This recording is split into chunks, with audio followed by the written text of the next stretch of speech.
1 Samuel chapter 20.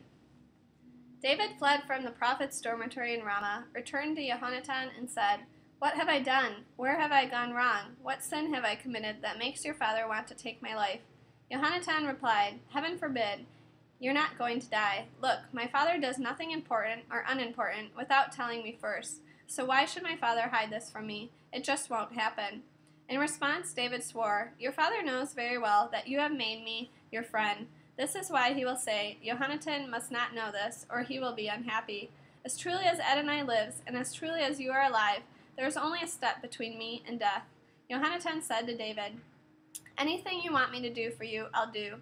David answered Yehonatan, "Look, tomorrow is Rosh Hodesh, and I ought to be dining with the king. Instead, let me go and hide myself in the countryside until evening of the third day.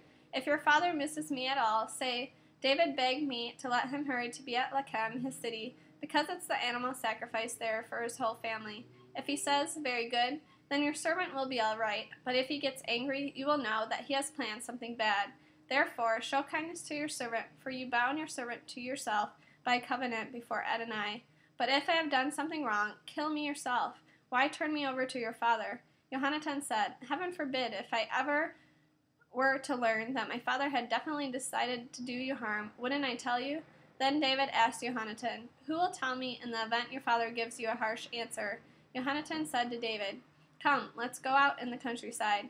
They went out, both of them, to the countryside. Yehonatan said to David, "Adonai, the God of Israel, is witness. After I have sounded out my father, about this time tomorrow, or the third day, then if things look good for David, I will send and let you know. But if my father intends to do you harm, may Adonai do as much and more to me if I don't let you know and send you away, so that you can go in peace. And may Adonai be with you, just as he used to be with my father. However, you are to show me Adonai's kindness, not only while I am alive, so that I do not die, but also after Adonai has eliminated every one of David's enemies from the face of the earth. You are to continue showing kindness to my family forever." Thus Yehonatan made a covenant with the family of David, adding, "May Adonai seek its fulfillment even through David's enemies." Yehonatan had David swear it again, because of the love he had for him. He loved him as he loved himself. Yehonatan said to him, "Tomorrow is Rosh Hodesh, and you will be missed, because your seat will be empty.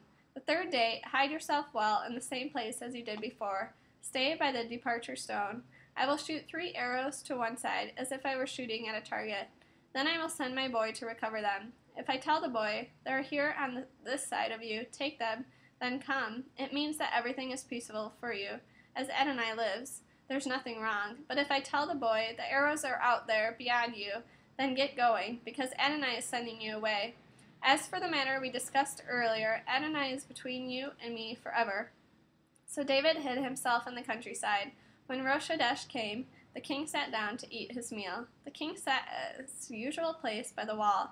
Yehonatan stood up, and Abner sat next to Shaul, but David's place was empty. However, Shaul didn't say anything that day, because he thought, "Something has happened to him. He is unclean. Yes, that's it. He isn't clean." The day after Rosh Hodesh, the second day, David's place was empty, and Shaul said to Yehonatan his son, "Why hasn't Yishai's son come to the meal either yesterday or today?" Yehonatan answered Shaul, "David begged me to let him go to Beth-lehem.